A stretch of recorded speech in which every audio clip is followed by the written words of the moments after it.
ಎಲ್ಲರಿಗೂ ನಮಸ್ತೆ ಸ್ನೇಹಿತರೆ, welcome to Aravind Nayak KSP YouTube ಚಾನಲ್ಗೆ. ಇವತ್ತಿನ ದಿನದ ಅಕ್ಟೋಬರ್ ತಿಂಗಳ ಸ್ಪರ್ಧಾ ವಿಜೇತ ಮ್ಯಾಗ್ಝಿನ್ ಬಗ್ಗೆ ಡಿಸ್ಕಸ್ ಮಾಡೋಣ ಸ್ನೇಹಿತರೆ. ಯಾಕೆಂದರೆ ಹೊಸದಾಗಿ ಓದ್ತಿರುವಂಥ ಸ್ಟೂಡೆಂಟ್ಗಳಿಗೆ ಸ್ಪರ್ಧಾ ವಿಜೇತ ಮ್ಯಾಗ್ಝಿನ್ ಹೆಂಗೆ ಓದಬೇಕು ಅನ್ನೋದು ಗೊತ್ತಿಲ್ಲ. ಸೊ ಈಚ್ ಪೇಜ್ನ ಹೇಳ್ಕೊಂಡು ಬರ್ತಿರ್ತೀನಿ, ನೀವು ಅದನ್ನು ಚೆನ್ನಾಗಿ ನೋಟ್ ಮಾಡ್ಕೊಂಡು. ಕರೆಂಟ್ ಅಫೇರ್ಸ್ ಮೇಲೆ ನಮಗೆ ಟಾಪಿಕ್ನ ಜಾಸ್ತಿ ಕೇಳುವಂಥದ್ದು. ಯಾಕಂತಂದರೆ ಕರೆಂಟ್ ಅಫೇರ್ಸ್ ಎಷ್ಟು ಇಂಪಾರ್ಟೆಂಟ್ ಅಂದರೆ ನಾವು ಹೋಗ್ತಿರೋ ದಾರಿ ಎಲ್ಲಿದೆ ಅಂತೇಳಿ ನಮ್ಗೆ ಗೊತ್ತಾಗ್ಬಿಡುತ್ತೆ. ಸೊ ಸ್ಪರ್ಧಾ ವಿಜೇತ ಕೂಡ ತುಂಬ ಇಂಪಾರ್ಟೆಂಟ್ ಆಗಿರುವಂತಹ ಮ್ಯಾಗ್ಝಿನು. ಇದರಲ್ಲಿ ತೆಳಗಿನ ಪಾಯಿಂಟ್ ಕೂಡ ಆಗಿರುವಂಥದ್ದು ವೆರಿ ಇಂಪಾರ್ಟೆಂಟು, ಮತ್ತು ಚೆನ್ನಾಗಿ ಓದ್ಕೊಳ್ಳಿ. ಸ್ಪರ್ಧಾ ವಿಜೇತದ ಫಸ್ಟ್ ಟಾಪಿಕ್ ಬಂದುಬಿಟ್ಟು ಮರುಭೂಮಿಗೆ ಜೀವಗೋಳ ಮೀಸಲು ಪ್ರದೇಶ ಯುನೆಸ್ಕೋ ಮಾನ್ಯತೆ.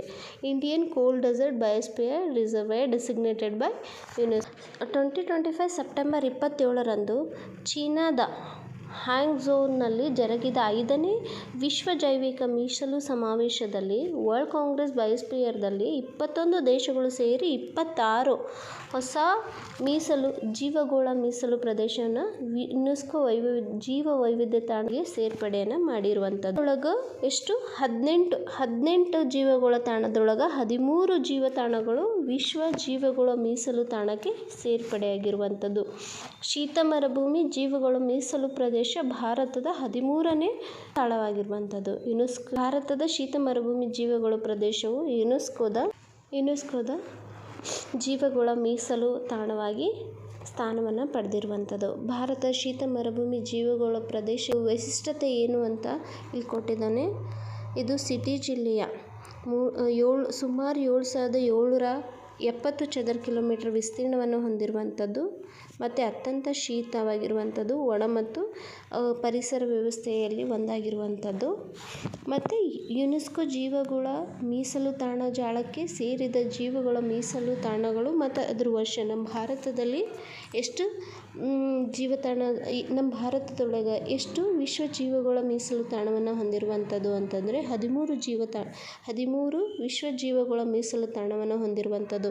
ಇಲ್ಲಿ ನೋಡ್ರಿ, ಗಿರಿ ಬಂದುಬಿಟ್ಟು ನಮ್ಮ ಕರ್ನಾಟಕದೊಳಗೆ ಬರುವಂಥದ್ದು, ಕೇರಳ, ತಮಿಳ್ನಾಡು, ಮನ್ನಾರು ತಮಿಳ್ನಾಡು, ಸುಂದರ್ಬನ್ಸು ವೆಸ್ಟ್ ಬೆಂಗಾಲು, ನಂದಾದೇವಿ ಉತ್ತರಾಖಂಡ, ನ್ಯೂಕ್ರೇಕ್ ಮೇಘಾಲಯ, ಪಚ್ಮರಿ ಮಧ್ಯಪ್ರದೇಶ, ಸಿಂಪ್ಲಿಪಾಲ್ ಒಡಿಶಾ, ಅಚ್ಚನ್ಮರ್ ಅಮರ್ಕಂಟಕ ಛತ್ತೀಸ್ಗಢ ಮಧ್ಯಪ್ರದೇಶದಲ್ಲಿ, ಗ್ರೇಟ್ ನಿಕೋಬಾರ್ ಅಂಡಮಾನ್ ನಿಕೋಬಾರ್, ಅಗಸ್ತ್ಯಮಲ ಕೇರಳ, ಕಾಂಚನಜುಂಗ ಸಿಕ್ಕಿಮು. ಇದು ಮಿಶ್ರ ಜೀವಗೋಳ. ಇದು ಒಂದೇ ಸಿಕ್ಕಿಂದದಲ್ಲ, ಇದು ಒಂದೇ ಮಿಶ್ರ ಇರೋದು ನೋಡಿ ನಮ್ಮ ಭಾರತದೊಳಗೆ. ಮತ್ತು ಮಧ್ಯಪ್ರದೇಶದ ಪನ್ನ ಕೂಡ ಇವಾಗ 13ನೇ ತಾಣವಾಗಿ ಸೇರ್ಪಡೆಗೊಂಡಿರೋದು ಯಾವುದು ಅಂದರೆ ಹಿಮಾಲಯದ ಶೀತ ಮರುಭೂಮಿ ಹೊಂದಿರುವಂಥದ್ದು. ಭಾರತದಲ್ಲಿ 18 ಜೀವ ಮೀಸಲು ತಾಣಗಳು ಹೊಂದಿರುವಂಥದ್ದು.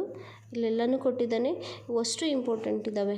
ಈಗ ನೀಲಗಿರಿ 1986ರಲ್ಲಿ, ನಂದದೇವ 1988ರಲ್ಲಿ ಅಂತಂದರೆ PCPSI ಕ್ವಶನ್ಸ್ನಲ್ಲಿ ಮ್ಯಾಚ್ ದ ಫಾಲೋವಿಂಗ್ ರೂಪದಲ್ಲಿ ಕೇಳ್ತಾನೆ. ನೀಲಗಿರಿ ಯಾವ ರಾಜ್ಯಗಳ ನಡುವೆ ಕಂಡು ಬರ್ತದ ಅಂತ ಹೇಳಿ ಕೇಳ್ತಾನೆ. ಗಲ್ಫ್ ಆಫ್ ಮನ್ನಾರ್ ಯಾವ ರಾಜ್ಯದ್ದು, ಮತ್ತು ಸುಂದರ್ಬನ್ಸ್ ಎಲ್ಲಿ ಕಂಡು ಬರುವಂಥದ್ದು.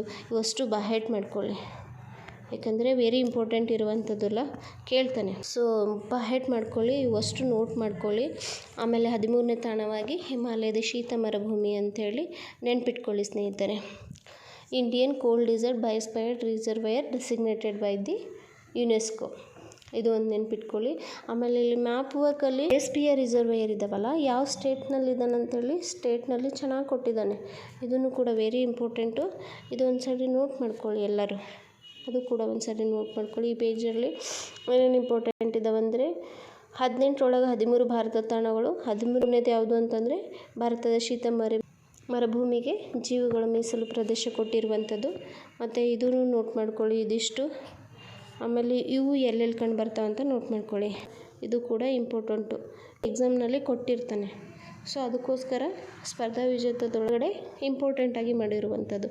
ಯುನೆಸ್ಕೋ ಜೀವಗೋಳ ಮೀಸಲು ತಾಣಕ್ಕೆ ಸೇರ್ಪಡೆಯಾದ ಉಪಯೋಗ ಏನು ಅಂತ ಕೇಳಿದರೆ, ಇಲ್ಲಿ ಕೊಟ್ಟರೆ ಈ ಯುನೆಸ್ಕೋ ಪ್ರವಾಸೋದ್ಯಮ ಮತ್ತು ಸಂಶೋಧನೆಗೆ ಜಾಸ್ತಿ ಒತ್ತು ಕೊಡ್ತಾರ ಅಂಥೇಳಿ ಕೊಟ್ಟಿರುವಂಥದ್ದು. ಇದು ಕೂಡ ಇಂಪಾರ್ಟೆಂಟು, ಯಾಕಂದರೆ ಸ್ಟೇಟ್ಮೆಂಟ್ ರೂಪದಲ್ಲಿ ಕೇಳಿದಾಗ ಆನ್ಸರ್ ಮಾಡೋಕ್ಕೆ ಬರಬೇಕಲ್ಲ. ನನಗೊಬ್ಬರು ಪರಿಚಯ ಇದ್ದವ್ರು ಹೇಳಿದರು ಅಕ್ಕನಿಗೆ ಈ ಕೆ ಇದ್ದವ್ರು ನಡೆಸ್ತಿದ್ದಾರಂತಲ್ಲ ಎಕ್ಸಾಮು, ಅಕ್ಕ ಹಾಡಿರ್ತದೇನೋ ಅಂತ. ಸೋ ಫ್ರಮ್ ಸೋ ಎಲ್ಲರೂ ಮೂವಿ ನೋಡಿದ್ದೀರಲ್ಲ, ಅದರಲ್ಲಿ ಏನಾದರೂ ಕಂಡು ಬಂದಿತ್ತಾ? ದೆವ್ವ ಇದೆ ಅಂತ ಹೇಳಿ ನಾನು ನಿಮಗೆ ಹಿಂದಿನ ಕ್ಲಾಸಲ್ಲಿ ದೆವ್ವ ಇದೆ, ಆ ಪ್ಲೇಸಲ್ಲಿ ಜಾಗದಾಗ ದೆವ್ವ ಭೂತದ ದೆವ್ವದ ಅಂತೇಳಿ ಅಂಜಿಕೆ ಬಂತಂದ್ರೆ ನಮಗೆ ಅಂಜಿಸ್ತಾನೆ ಇರ್ತದೆ. ಸೋ ಫ್ರಮ್ ಸೋದಾಗ ತುಂಬ ಚೆನ್ನಾಗಿ ತುಂಬ ಚೆನ್ನಾಗಿ ತೋರಿಸಿದ್ದಾನೆ ಆ ಮೂವಿ ಒಳಗೆ. ಏನೂ ಇಲ್ಲದೆ ಹೆದರ್ಕೋತಾರ ಅಂಥೇಳಿ, ಅದನ್ನೇ ಅಡ್ವಾಂಟೇಜ್ ಆಗಿ ಫುಲ್ ಮೂವಿ ಎಲ್ಲರೂ ನೋಡಿದ್ದೀರಿ, ಎಲ್ಲರಿಗೂ ಗೊತ್ತಿರೋದು ಸೋ ಫ್ರಮ್ ಸೋ. ಅದೇ ರೀತಿ ಕೆ ಇ ಅಂಥೇಳಿ ಟೆನ್ಷನ್ ತೊಗೊಬೇಡ್ರಿ. ನಿಮ್ಮ ಕೆಲಸ ಏನು? ಎಲ್ಲನೂ ಚೆನ್ನಾಗಿ ಓದಬೇಕು, ಅದು ಒಂದೇ ಕೆಲಸ ಇರೋದು. ಸೊ ಚೆನ್ನಾಗಿ ಓದ್ಕೊಳ್ಳಿ. ನಂತರ ಬಂದುಬಿಟ್ಟು ಬೆಂಗಳೂರು ರೈಲ್ವೆ ಕಂಟೋನ್ಮೆಂಟ್ ಕಾಲೋನಿಯ ವೃಕ್ಷ ಪ್ರದೇಶಕ್ಕೆ ಜೀವ ವೈವಿಧ್ಯ ಪಾರಂಪರಿಕ ತಾಣವಾಗಿ ಘೋಷಣೆಯನ್ನು ಮಾಡಿದ್ದಾರೆ. Karnataka declares the Bengaluru cantonment colony at biodiversity heritage. Bengaluru ನಗರದ ಹೃದಯ ಭಾಗವಾದ ಕಂಟೋನ್ಮೆಂಟ್ ಕಾಲೋನಿಯೊಳಗೆ ಬೆಂಗಳೂರಿನಲ್ಲಿ 8.61 ಎಕರೆ ಪ್ರದೇಶ ಕರ್ನಾಟಕದ ಜೀವವೈವಿಧ್ಯ ಪಾರಂಪರಿಕ ತಾಣವಾಗಿ ಘೋಷಣೆಯನ್ನು ಮಾಡಿರುವಂಥದ್ದು. ಇದು 2ನೇದಾಗಿರುವಂಥದ್ದು. ಬೆಂಗಳೂರಿನಲ್ಲಿ ಫಸ್ಟ್ ಇನ್ನೊಂದು ಮಾಡಿದ್ದಾರೆ, ಇದು ಸೆಕೆಂಡ್ ಒನ್. ಬೆಂಗಳೂರು ಕೃಷಿ ವಿಜ್ಞಾನ ವಿಶ್ವವಿದ್ಯಾಲಯದ ಕ್ಯಾಂಪಸ್ಸು 2010ರಲ್ಲಿ ಮಾಡಿದ್ದು, ಇದು 2025ರಲ್ಲಿ ಇದು ಸೆಕೆಂಡ್ ಒನ್ ತಾಣವಾಗಿರುವಂಥದ್ದು. ಮತ್ತು ಜೈವಿಕ ಅಧಿನಿಯಮ 2002 ಸೆಕ್ಷನ್ 37ರ ಅಡಿಯಲ್ಲಿ ನೀಡಿರುವ ಅಧಿಕಾರ ಅನ್ವಯದ ಜೀವವೈವಿಧ್ಯ ಪಾರಂಪರಿಕ ತಾಣವಾಗಿ ಘೋಷಣೆಯನ್ನು ಮಾಡಿ ಅಧಿಸೂಚನೆಯನ್ನು ಹೊರಡಿಸಿದ್ದಾರೆ. ಬೆಂಗಳೂರು ನಗರದ 2ನೇ ಜೀವವೈವಿಧ್ಯ ಪಾರಂಪರಿಕ ತಾಣವಾಗಿರುವಂಥದ್ದು. ಮತ್ತು ಬೆಂಗಳೂರಿನ ಮೊದಲ ಜೀವವೈವಿಧ್ಯ ಪಾರಂಪರಿಕ ತಾಣ ಯಾವುದು ಅಂದರೆ ಕೃಷಿ ವಿಶ್ವವಿದ್ಯಾಲಯ JKVK 167 ಎಕರೆ ಆವರಣದಲ್ಲಿ ಬೆಂಗಳೂರಿನ ಮೊದಲ ಜೀವವೈವಿಧ್ಯ ಪಾರಂಪರಿಕ ತಾಣವಾಗಿರುವಂಥದ್ದು. ನಂತರ ಕರ್ನಾಟಕದ 6 ಜೀವವೈವಿಧ್ಯತೆ ಪಾರಂಪರಿಕ ತಾಣಗಳಿದ್ದಾವೆ. ಇದು 2002ರಲ್ಲಿ ಭಾರತ ಸರ್ಕಾರದ 2002ರಲ್ಲಿ ಜೀವವೈವಿಧ್ಯ ಸೆಕ್ಷನ್ 37ರ ಅಡಿಯಲ್ಲಿ ಸ್ಥಳೀಯ ಆಡಳಿತ ಸಂಸ್ಥೆಯೊಂದಿಗೆ ಚರ್ಚೆ ಮಾಡಿ ಏನು ಮಾಡ್ತಾರೆ ಅಂದರೆ ಜೀವವೈವಿಧ್ಯ ಪಾರಂಪರಿಕ ತಾಣಕ್ಕೆ ಅಧಿಸೂಚನೆಯನ್ನು ಹೊರಡಿಸ್ತಾರೆ. ಫಸ್ಟ್ ಬಂದುಬಿಟ್ಟು ಯಾವುದು ಅಂತಂದರೆ ಬೆಂಗಳೂರು ಗ್ರಾಮಾಂತರ ದೇವನಹಳ್ಳಿಯ ಸಮೀಪ ನಲ್ಲಿನ ಹುಣಸೆತೋಪು. ಕರ್ನಾಟಕದ ಮೊದಲ ಜೀವವೈವಿಧ್ಯತೆ ಪಾರಂಪರಿಕ ತಾಣ ಯಾವುದು ಅಂತ ಕೇಳ್ಬೋದು. ಸೊ ಇದು ನೆನ್ಪಿಟ್ಕೊಳ್ಳಿ, ದೇವನಹಳ್ಳಿ ಸಮೀಪದ ನಲ್ಲೂರಿನ ಹುಣಸೆತೋಪು. ಸೆಕೆಂಡ್ ಬಂದುಬಿಟ್ಟು ಚಿಕ್ಕಮಗಳೂರು ಜಿಲ್ಲೆಯ ಕೃಷಿ ವಿಜ್ಞಾನ ವಿಶ್ವವಿದ್ಯಾಲಯ ಕ್ಯಾಂಪಸ್ 2010ರಲ್ಲಿ. ಆಮೇಲೆ ಶಿವಮೊಗ್ಗ ಜಿಲ್ಲೆಯ ಅಂಬಾರಗುಡ್ಡ, ವಿಜಯಪುರ ಜಿಲ್ಲೆಯ ಮಾಮದಪುರದ ಸಿದ್ದೇಶ್ವರವನ, ಬೆಂಗಳೂರು ನಗರದ ರೈಲ್ವೆ ಕಂಟೋನ್ಮೆಂಟ್ ಕಾಲೋನಿ. ಜೀವವೈವಿಧ್ಯ ಪಾರಂಪರಿಕ ತಾಣಗಳು ಅದಕ್ಕೆ ಸೇರಿಸಬೇಕಾದ್ರೆ ಏನು ವಿಶಿಷ್ಟತೆಯನ್ನು ಹೊಂದಿರಬೇಕು ಅಂತಂದರೆ ವಿಶಿಷ್ಟವಾದ ಮತ್ತು ಪರಿಸರ ವಿಜ್ಞಾನ, ದುರ್ಬಲ ಪರಿಸರ ವ್ಯವಸ್ಥೆಗಳಾದ ಉತ್ತಮ ವ್ಯಾಖ್ಯಾನಿಸಲಾದ ಪ್ರದೇಶಗಳಾಗಿರಬೇಕು, ಭೂಮಂಡಲ ಹೊಂದಿರಬೇಕು, ಕರಾವಳಿ, ಒಳನಾಡಿನ ನೀರು ಮತ್ತು ಸಮುದ್ರ, ಹೀಗೆ ಯಾವುದಾದ್ರೂ ಒಂದು ಘಟಕವನ್ನು ಒಳಗೊಂಡಿತ್ತು ಅಂತಂದರೆ ಅದಕ್ಕೆ ಶ್ರೀಮಂತ ಜೀವ ವೈವಿಧ್ಯವನ್ನು ಹೊಂದಿರುವಂಥವು. ವೈವಿಧ್ಯ ತಾಣಗಳಲ್ಲಿರುವಂತಹ ಅಂಶಗಳು ಯಾವುವು ಅಂದರೆ ಪ್ರಭೇದದ ಶ್ರೀಮಂತಿಕೆ, ಅದರ ಸ್ಥಳೀಯತೆ, ಅಪರೂಪ, ಅಳಿವಿನಂಚಿನಲ್ಲಿರುವ ಪ್ರಭೇದಗಳು, ದೇಶೀಯ ಅಥವಾ ಬೆಳೆಸಿದ ಜಾತಿ, ಕಾಡು ಪೂರ್ವಜರ ಉಪಸ್ಥಿತಿಯಲ್ಲಿರುವಂಥದ್ದು. ಇಲ್ಲಿ ನೋಡಿ ಈ ಪೇಜಲ್ಲಿ ಏನೇನು ಇಂಪಾರ್ಟೆಂಟ್ ಅಂತಂದರೆ ಬೆಂಗಳೂರಿನ ರೈಲ್ವೆ ಕಂಟೋನ್ಮೆಂಟ್ 2ನೇದಾಗಿರುವಂಥದ್ದು.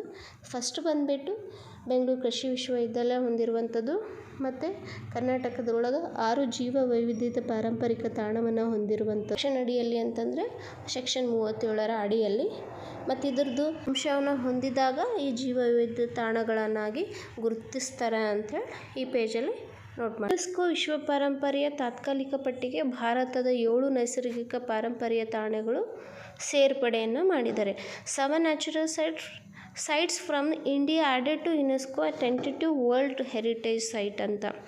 ಭಾರತವು ನೈಸರ್ಗಿಕ ಮತ್ತು ಸಾಂಸ್ಕೃತಿಕ ಪರಂಪರೆಯನ್ನು ಉಳಿಸುವ ಸಲುವಾಗಿ, ರಕ್ಷಣೆಯನ್ನು ಮಾಡಿಸುವ ಸಲುವಾಗಿ, ಅದನ್ನು ಪ್ರದರ್ಶನ ಮಾಡುವ ಸಲುವಾಗಿ ಜಾಗತಿಕವಾಗಿ ಹರಿಸಲಿ ಅಂಥೇಳಿ ಪ್ರದರ್ಶನವನ್ನು ಸಾಧಿಸ್ತಿರುವಂಥ ನಮ್ಮ ಭಾರತದ ತಾಣಗಳ ಸಂಖ್ಯೆ ಎಷ್ಟರಿಂದ 62ರಿಂದ 69ಕ್ಕೆ ಏರಿಕೆಯಾಗಿರುವಂಥದ್ದು. ನೋಡಿ ಸ್ನೇಹಿತರೆ, ಯುನೆಸ್ಕೋ ತಾತ್ಕಾಲಿಕ ಪಾರಂಪರಿಕ ಪಟ್ಟಿಯಲ್ಲಿ ಭಾರತದ 69 ತಾಣಗಳಿದ್ದಾವೆ. 49 ಸಾಂಸ್ಕೃತಿಕ ತಾಣಗಳು, 17 ನೈಸರ್ಗಿಕ ತಾಣಗಳು, 3 ಮಿಶ್ರ ತಾಣಗಳು ಹೊಂದಿರುವಂಥದ್ದು. ಇದ್ರ ನೋಡಲ್ ಏಜೆನ್ಸಿ ಯಾವುದು ಅಂತಂದರೆ ಭಾರತೀಯ ಪುರಾತತ್ವ ಸಮೀಕ್ಷೆ. ಅವ್ರು ಏನು ಮಾಡ್ತಾರೆ ಅಂದರೆ ಇದನ್ನು ನಾಮನಿರ್ದೇಶನ ಮಾಡುವಂಥದ್ದು. ಮತ್ತು ಹೊಸದಾಗಿ ಯುನೆಸ್ಕೋ ಪಾರಂಪರ ಪಟ್ಟಿಗೆ ಸೇರಿರುವಂಥವು ಯಾವ್ಯಾವ 7 ನ್ಯಾಚುರಲ್ ಸೈಟ್ ಸೇರಿದವ ಅಂತ ಹೇಳಿದ್ರಲ್ಲ. ಫಸ್ಟ್ ಒನ್ ಬಂದುಬಿಟ್ಟು ಮಹಾರಾಷ್ಟ್ರದ ಪಂಚಗಣಿ ಮತ್ತು ಮಹಾಬಲೇಶ್ವರದಲ್ಲಿರುವಂಥ ದಕ್ಕನ್ ಶಿಲೆಗಳು. ಮಹಾರಾಷ್ಟ್ರದ ಪಂಚಗಣಿ ಮಹಾಬಲೇಶ್ವರದಲ್ಲಿರುವಂಥ ದಕ್ಕನ್ ಶಿಲೆಗಳು ಸೇರಿರುವಂಥದ್ದು. ಸೆಕೆಂಡ್ ಬಂದುಬಿಟ್ಟು ಕರ್ನಾಟಕದ ಸೆಂಟ್ ಮೇರಿಸ್ ದ್ವೀಪದ ಸಮೂಹ ಭೂ ವೈಜ್ಞಾನಿಕ ಪರಂಪರೆ ಹೊಂದಿರುವಂಥದ್ದು. ಮೂರನೇದು ಬಂದುಬಿಟ್ಟು ಮೇಘಾಲಯ ಯುಗದ ಗುಹೆಗಳು. ಅವು ಎಲ್ಲಿ ಕಂಡುಬರುವಂಥದ್ದು ಅಂತಂದರೆ ಮೇಘಾಲಯದು. ನಾಗಬೆಟ್ಟ ಒಪಿಯೋಲೈಟ್ ನಾಗಾಲ್ಯಾಂಡ್ದು. ಎರ್ರಮೆಟ್ಟಿ ದಿಬ್ಬಲು ಕೆಂಪು ಮಣ್ಣಿನ ಬೆಟ್ಟಗಳು ಇವು ಆಂಧ್ರ ಪ್ರದೇಶದ ತಿರುಮಲ ಬೆಟ್ಟಗಳ ನೈಸರ್ಗಿಕ ಪರಂಪರೆಯನ್ನು ಹೊಂದಿರುವಂಥದ್ದು. ಮತ್ತು ಕೇರಳದ ವರ್ಕುಲಾ ಬೆಟ್ಟಗಳು. ಇವು 6 ಯುನೆಸ್ಕೋ ವಿಶ್ವ ಪರಂಪರಾ ಪಟ್ಟಿಗೆ ಸೇರಿರುವಂಥದ್ದು. ಯಾಕಂದರೆ ನೆನ್ಪಿಟ್ಕೊಳ್ಳಿ, ಇವು ಎಲ್ಲಿ ಕಂಡುಬರ್ತವೆ ಅಥವಾ ಮ್ಯಾಚ್ ದ ಫಾಲೋವಿಂಗ್ ರೂಪದಲ್ಲಿ ಕೇಳ್ಬೋದು. ರಾಜ್ಯದಲ್ಲಿ ಕಂಡುಬರುವಂಥದ್ದು ಅಂತ ನೋಟ್ ಮಾಡ್ಕೊಳ್ಳಿ, ಯಾಕಂದರೆ ಕೇಳುವಂಥದ್ದು. ಸೊ ಆಮೇಲೆ ಕೆಳಗಡೆ ಕೊಟ್ಟಿದ್ದಾನಲ್ಲ, ಯುನೆಸ್ಕೋ ವಿಶ್ವ ಪರಂಪರಾ ಪಟ್ಟಿಗೆ 44 ತಾಣಗಳು ಸೇರ್ಪಡೆಯಾಗಿರೋದು. ಅದರಲ್ಲಿ 36 ಸಾಂಸ್ಕೃತಿಕ ಮತ್ತು 7 ನೈಸರ್ಗಿಕ, 1 ಮಿಶ್ರ. ಆ ಮಿಶ್ರನೇ ಸಿಕ್ಕಿಂನ ಕಾಂಚನಗುಂಗ ರಾಷ್ಟ್ರೀಯ ಉದ್ಯಾನವನ ಸೇರ್ಪಡೆಯಾಗಿರೋದು. ಇದು ಕೂಡ ವೆರಿ ಇಂಪಾರ್ಟೆಂಟು. ನಮ್ಮ ಭಾರತದೊಳಗೆ ಎಷ್ಟು ವಿಶ್ವ ಪರಂಪರೆ ತಾಣಗಳಿದ್ದಾವೆ ಅಂತಂದರೆ 44 ವಿಶ್ವ ಪರಂಪರೆ ಪಟ್ಟಿಗೆ ಸೇರುವಂಥದ್ದು. ಅದರಲ್ಲಿ 1 ಮಾತ್ರ ಮಿಶ್ರಿತ ವರ್ಗಕ್ಕೆ ಸೇರುವುದು. US ಓಪನ್ ಚಾಂಪಿಯನ್ಶಿಪ್ 2025ರಲ್ಲಿ ನಡೆದಿರುವಂಥದ್ದು. ಅದರಲ್ಲಿ US ಓಪನ್ ಚಾಂಪಿಯನ್ಶಿಪ್ನಲ್ಲಿ ಪುರುಷರ ವಿಭಾಗದಲ್ಲಿ ಯಾರು ಗೆದ್ದಿದ್ದಾರೆ ಅಂತಂದರೆ ಕಾರ್ಲೋಸ್ ಅಲ್ಕರಾಜ್ ಅವರು ಗೆದ್ದಿರೋದು. ಅವರಿಗೆ 44 ಕೋಟಿ ಮೊತ್ತ ಸಿಕ್ಕಿರುವಂಥದ್ದು. ಜನ್ನಿಕ್ ಸಿನೇರಾ ಅವರು ರನ್ನರ್ ಅಪ್ ಆಗಿರುವಂಥದ್ದು. ಆಮೇಲೆ ನಂತರ ಮಹಿಳೆಯರ ಸಿಂಗಲ್ಸ್ ಚಾಂಪಿಯನ್ಶಿಪ್ನಲ್ಲಿ ಬೆಲಾರಸ್ದ ಆಟಗಾರ್ತಿ ಅರೆನಾ ಸಬಲೆಂಕಾ ಅವರು ಗೆದ್ದಿರುವಂಥದ್ದು. ರನ್ನರ್ ಅಪ್ ಬಂದುಬಿಟ್ಟು ಅಮೇರಿಕದ ಅಮಂಡಾ ಅವರು. ಇವರು ಕೂಡ ರನ್ನರ್ ಅಪ್ ಆಗಿರೋದು. ಇಬ್ಬರಿಗೂ ಪುರುಷ ವಿಭಾಗದಲ್ಲಿ 44 ಚಾಂಪಿಯನ್ಶಿಪ್ ಆದವರಿಗೆ, ರನ್ನರ್ ಅಪ್ ಆದವರಿಗೆ 22 ಕೋಟಿ ಕೊಡುವಂಥದ್ದು. ಇಲ್ಲಿ ನೋಡಿ, ಕಾರ್ಲೋಸ್ ಅಲ್ಕರಾಜ್ ಅವರು ಯಾವ ದೇಶದವರು ಅಂತ ಕೇಳ್ಬೋದು ಒಂದೊಂದು ಸರಿ. ಅರೆನಾ ಸಬಲೆಂಕಾ ಅವರು ಯಾವ ದೇಶದ ಆಟಗಾರ್ತಿ, ಬೆಲಾರಸ್ದ ಆಟಗಾರ್ತಿ ಅಂತ ಹೇಳಿ ನೆನ್ಪಿಟ್ಕೊಳ್ಳಿ. ಮತ್ತು ಕಾರ್ಲೋಸ್ ಅಲ್ಕರಾಜ್ ಅವರು ಸ್ಪೇನ್ ದೇಶದ ಆಟಗಾರರು ಅಂತ ಹೇಳಿ ನೆನ್ಪಿಟ್ಕೊಳ್ಳಿ. US championship. ಆಮೇಲೆ ಇವು 4 ಚಾಂಪಿಯನ್ಶಿಪ್ಗಳು ಬರ್ತವೆ. AFVU ಅಂತ ನೆನ್ಪಿಟ್ಕೊಳ್ಳಿ. ಶಾರ್ಟ್ ನೋಟಾಗಿ ನೆನಪಿರಬೇಕು, AFVU ಅಂತ ನೆನ್ಪಿಟ್ಕೊಳ್ಳಿ. ಯಾಕಂತಂದರೆ ಇದಾದಮೇಲೆ ಯಾವ್ದು ಬರುತ್ತೆ ಅಂತ ಹೇಳಿ ಕೇಳಿದ್ದಾನೆ ಕ್ವಶನ್ಸು. ಸೊ ನೋಟ್ ಮಾಡ್ಕೊಳ್ಳಿ. ಆಮೇಲೆ ಭಾರತದ ಚಾಂಪಿಯನ್ಶಿಪ್ಪಲ್ಲಿ ಆಸ್ಟ್ರೇಲಿಯನ್ ಓಪನ್ಸ್ ಒಳಗೆ ಫಸ್ಟು ಜನ್ನಿಕ್ ಸಿನ್ನರ್, ಇವಾಗ US ಚಾಂಪಿಯನ್ಶಿಪ್ನಲ್ಲಿ ರನ್ನರ್ ಅಪ್ ಆದ್ರಲ್ಲ ಅವರು ಆಸ್ಟ್ರೇಲಿಯಾದ ಓಪನ್ಸ್ನಲ್ಲಿ ಚಾಂಪಿಯನ್ಶಿಪ್ ಆದವರು. ಫ್ರೆಂಚ್ನಲ್ಲಿ ಕೂಡ ಅಲ್ಕರಾಜ್ ಅವರೇ ಗೆದ್ದಿರೋದು. ವಿಂಬಲ್ಟನ್ನಲ್ಲೂ ಜನ್ನಿಕ್ ಸಿನೇರಾ, US ಓಪನ್ಸ್ನಲ್ಲಿ ಅಲ್ಕರಾಜ್ ಅವರೇ ಗೆದ್ದಿರುವಂಥದ್ದು.